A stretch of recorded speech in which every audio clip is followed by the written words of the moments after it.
आइए हम करते हैं गौमुखासन। गौमुख का मतलब है काउ फेस पोस्चर। इसमें हमें गाय के मुंह जैसा आसन बनाना पड़ता है। दोनों पैरों को सामने ले जाएंगे। अब एक पैर को हम मोड़ेंगे, जैसे हम शुरू करते हैं अब बाएं पैर से, और उसको लेके आएंगे दाहिने पैर के हिप के नीचे लाते हुए नीचे रख देंगे। पंजा ऊपर की तरफ फेस करता हुआ धीरे से अपने हिप्स को उठाएंगे और टखने पर बैठ जाएंगे। टखने पर बैठने के बाद अपने को एडजस्ट करेंगे और दूसरे पैर को उठाकर, यानी दाएं पैर को उठाकर बाएं पैर की जांघ पर रख देंगे और एड़ी को बाएं पैर की थाई से टच करते हुए रखेंगे। पंजे बाहर की तरफ निकले हुए, घुटने एक दूसरे की सीध में एक ही लाइन में एक दूसरे को टच करते हुए, नीचे का घुटना जमीन से टच करता हुआ, बॉडी सीधी, स्पाइनल कॉर्ड सीधी। दोनों अब हम हाथों को एक एक करके पीछे लेके जाएंगे और इसका तरीका है कि जो घुटना ऊपर है उस हाथ को हम कंधे के ऊपर से गोल घुमाते हुए ले जाएंगे और जो घुटना नीचे है, यानी अब बाएं हाथ को नीचे से ले जाते हुए पीछे ले जाएंगे और वहां पर ले जाकर हम दोनों हाथ की उंगलियों को हुक में, जैसे हुक को फंसा देते हैं, इस तरीके से फंसाकर ग्रिप बनाएंगे। जिसकी उंगलियां नहीं फंस पाती हैं वो धीरे धीरे हाथों को पीछे ले जाएं और अभ्यास को बढ़ाएं और इस पोज में सीधे हम वहां पर ठहरेंगे कुछ देर के लिए। अब हम पीछे की तरफ कैसे उंगलियों को ग्रिप बनाते हैं, आइए देखते हैं। उसी तरीके से हम बाएं पैर के टखने पर बैठ गए और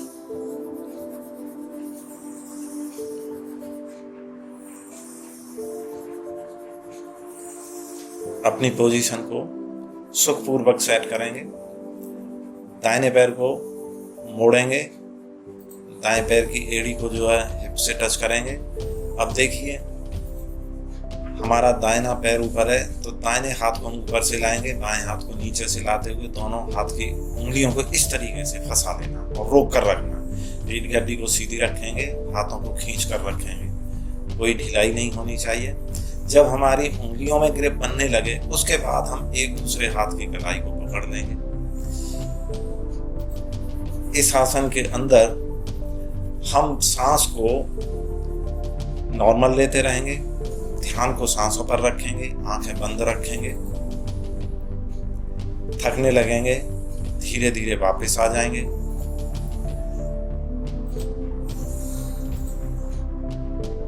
फिर उसी तरीके से अब हम दूसरे पैर से करेंगे, यानी पहले हमारा जो पैर नीचे था अब उसको हम ऊपर कर देंगे। तो आइए अब करते हैं दूसरी तरफ से। अब हम लेके जाएंगे दाहिने पैर को नीचे, पहले हम लेके गए थे बाएं पैर को, अब इसके टखने पर आराम से बैठ जाएंगे। बाएं पैर को मोड़ेंगे, दाएं पैर की जंघा पर रखेंगे और इसकी एड़ी हमारे हिप्स को टच करती हुई, घुटने एक ही लाइन में सीधे मिले हुए। तो ये जो घुटनों की जो पोजीशन है गाय का समूह बन जाता है, इसलिए इसको गौमुखासन कहा है। अब हमारा दाहिना पैर ऊपर है तो इसलिए हम दाहिना हाथ ऊपर से पीछे की तरफ ले जाएंगे, बाएं हाथ को नीचे से ले जाएंगे और उंगलियों की ग्रिप बना लेंगे जैसे पहले बनाई थी। आइए करते हैं और सामर्थ्य के अनुसार मेंटेन करेंगे। जो लोग घुटनों को इस तरीके से नहीं मोड़ सकते हैं तो धीरे धीरे अभ्यास को बढ़ाएंगे। टखनों पर नहीं बैठ सकते हैं तो टखने को बाहर रखते हुए हम जमीन पर बैठकर धीरे धीरे अभ्यास कर सकते हैं। पोस्चर को मेंटेन करेंगे। जब थकने लगेंगे तो धीरे धीरे वापस आएंगे। वापस आने के बाद दोनों पैरों को खोलेंगे, सीधा कर देंगे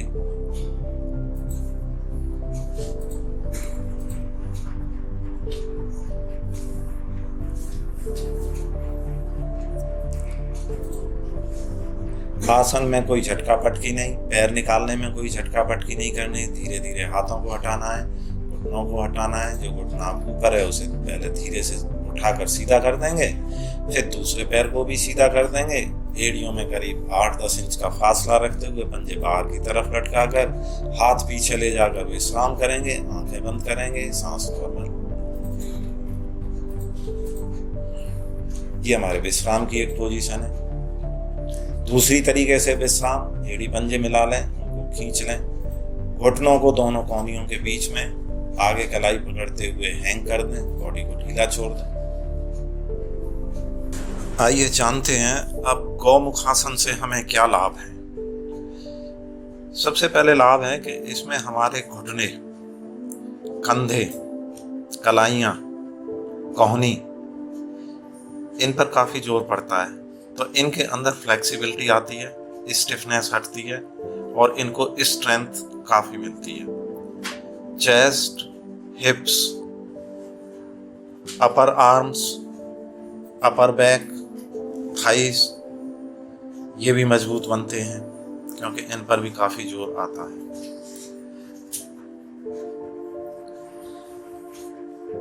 दूसरे इसके फायदे हैं कि हमारे पैर की नस नाड़ियाँ दबती हैं, तो इससे वेरिकोज ऑफ वेन्स में भी फायदा मिलता है। और एक्सेस फैट जो हमारे थाइस पर, हिप्स पर या कमर पर होता है वो भी धीरे धीरे कम होने लगता है। अंडकोशों की वृद्धि रुकती है। रिप्रोडक्टिव ऑर्गन्स को स्ट्रेंथ मिलती है क्योंकि वहाँ पर नस नाड़ियों पर यानी nervous system, blood vascular system, इन पर काफ़ी जोर पड़ता है। इसलिए रिप्रोडक्टिव ऑर्गन्स के जो हार्मोनल सिक्रीशन है वो बैलेंस बनता है। वीर्य संबंधी दोष को ये दूर करता है और मन को कंट्रोल में लाता है। थोरेसिक रीजन यानी हमारा वक्ष भाग, हृदय भाग, ये भी मजबूत बनता है। तो इसके कुछ ये फायदे हैं।